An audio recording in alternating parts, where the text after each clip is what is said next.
Башкортостан башлыгы Ради Хабиров мәктәп укучыларын елы аш менән тәэмин итүдә контрольдә тоту бурысын куя. Халык контроле җәмәгать проекты ата-әниләр белән берлектә рейдтарга йөренә, һөҗүмтәләр нинди? Балалар нимә менән һәм нисек туклана? Эш хакта һөйләшәбез бүген, һаумыгыз. Эфирда интервью тапшыруы студияла Гөлсемә Иштанова, программабызның кунагы Дәүләт Йылышы Курултай депутаты, халык контроле проектының Башкортстан бүлекчә җитәкчесе Гөлнур Кулһарина. Һаумыгыз.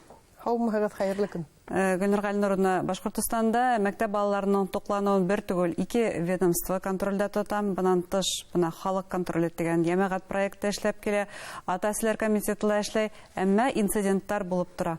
Проблема был сылбырның кайһы тәңгәлендә килеп сыга? Сынапта балаларды йылы адык менән тәэмин итү безнең республика башлыгы Ради Хабировтың контролендә тора һәм узган елдан алып без даими рәвештә халык контроле агзалары, ата-әниләр комитетлары менән рейдтар оештырып торабыз. Проблемалар әлбиттә улар һәр вакыт булып тора. Безгә социаль селтәрдәргә язалар. Мәсәлән, һуңгы айдарда гына 150-нән ашу, бына быелгы 2021 елда алһак, агымдагы елда 150-нән ашу. Ел башыннан тимәк. Ел башыннан мөрәҗәгать кабул иттек халык контроле социаль селтәрдәренә. Бында әлбиттә ул адыктың сифатына гына түгел, уның тиешле рәвештә хакланамы, юкмы, шул ук вакытта стандарттар буенча әзерләнгәнме, санитар нормаларга җавап бирәме, һәм килтерелгән адыкта шул ук балаларга ул әлбиттә йылымы, юкмы, һавынганмы, ул турында һүз дә юк. Иң мөһиме башка бына ул адыкта булырга тиеш түгел матдәләрдең дә хәтта шул ук сәс, сүптәр, пластик әйберләр табылуы ла кызганыска каршы булып тора. Һәм буның турында ата-әниләр, балалар фотога төшереп безгә җибәреп торалар. Һәм бына ел башыннан алып безнең халык контролерлары 100дән ашу республика мәктәпләре буйлап рейдтар оештырды. Һәм сентябрьдән 6-нан 15-нә тиклем безнең рейдтарга ата-әниләр комитетларыннан тыш республикабызның Дәүләт Йылышы Курултай депутаттары кушылды. Кисә безнең Бердәм Россия фиркаһының фракцияһы үтте. Һәм бына бу фракция вакытында ошо эшмәкәрлекте дөйемләп без отчет доклады менән сыгыш яһанык. Һәм һөҗүмтәләргә килгәндә, әлбиттә, узган елдагы менән сагыштырмаса рәвештә йылы адык тәэмин итү кимәле күтәрелә. Һәм иң мөһиме ата-әниләрнең дә, балаларның да канәгатьлеге, уларның һәр вакыт һораулар алу, мониторинг аша күрһәтелеп тора. Димәк, сентябрь башыннан яңа уку елы башлагас, барыбер ризаһыдлык кәмене үткән ел уку елы сагыштырганда дип әйтә алабыз. Дип әйтә алабыз, чөнки бuna уку елы башлангас та депутаттар да, безнең халык контролерлары, ата-әниләр комитетлары, мәктәп җитәкчелеге белән берлектә бу эште яңадан башлап җибәрделәр.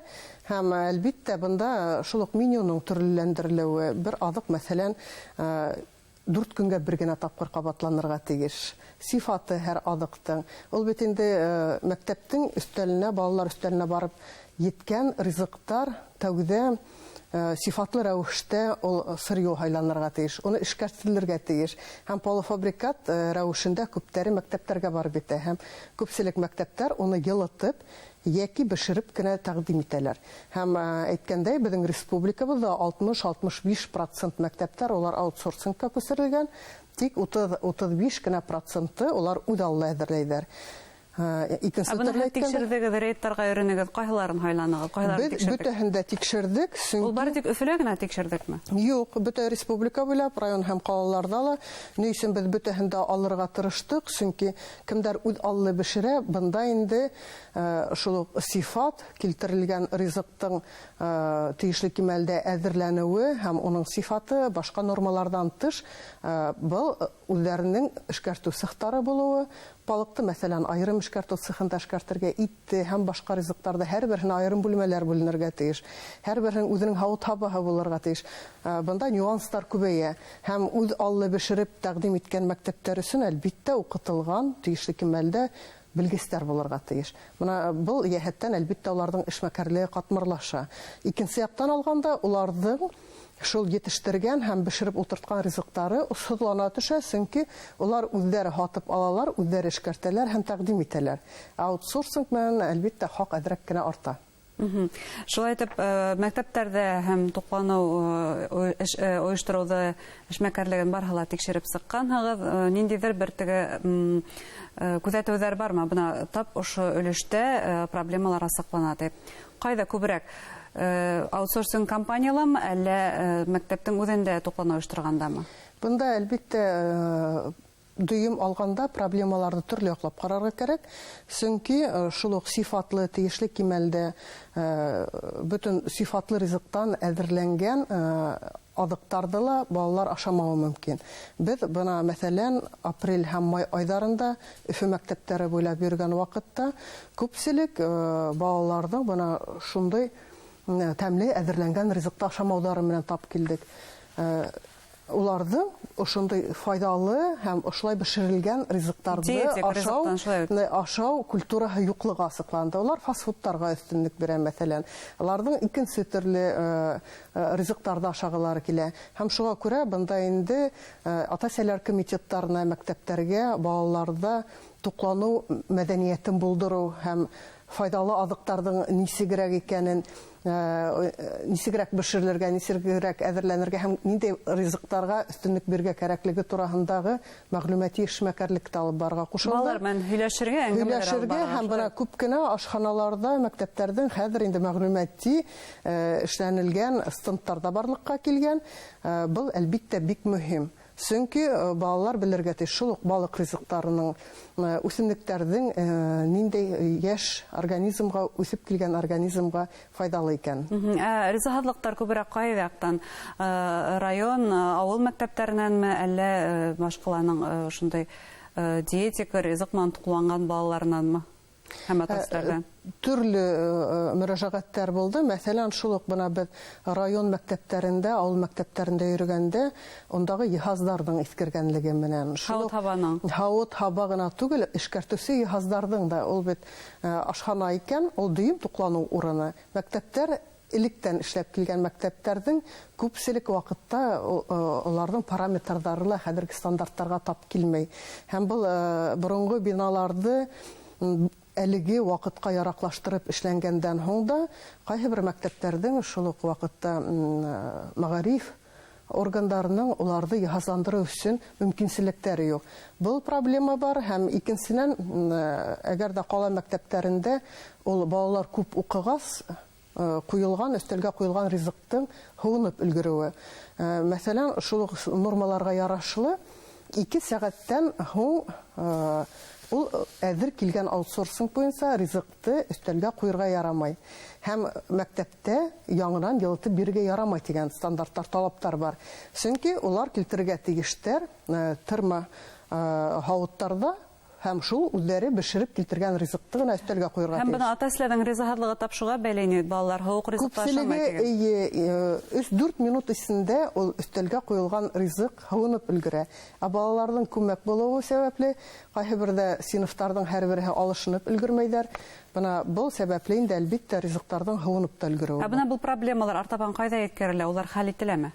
Әлбиттә, безнең кисәге дөйемләштерелгән отчеттан һуң без киләсәктә хөкүмәт менән бергәләп, мәгариф министрлыгы менән бергәләп, әлбиттә, ошо ниндәй проблемаларга без тап булдык, уларны хәл итү өстендә эшләячәк без. Ведомстволарга ибәрелә димәк. Ведомстволар менән һәм әлбиттә шул ук ризыктарның сифаты буенча безнең сауда министрлыгы менән эшмәкәрлек алып барыла, уларның да җәмәгать советы бар һәм без улар менән ел әйләнәһенә шул ук сифатлы адык, сауда кәштәләрендәге адык түлектең сифатын, хакы буенча ла күп эшмәкәрлек алып барабыз. Исегездә булһа, кыш осырында, байрам осырларында суррогатка каршы көрәштеләр. Ягъни халык контроле проблемаларны күз уңында тота һәм контрольдә тота дип тагы бер тапкыр кабатлагадык булмас. Һәм шуларның бере бына ел атна башында булган Пермь вакыйгалары. Пермь фаҗигаһыннан һуң мәктәптәр тагы бер тапкыр тикшерелдеме, каралдымы? Унда хәүфһез урынмы мәктәп хәзер? Сынапта дөрес әйтәһегез, был ниндәйдер вакыйганы көтеп яту кирәкмәй. Без һәр вакыт халык контролерлары мәктәптәргә, уку оешмаларына кергән вакытта башлайбыз.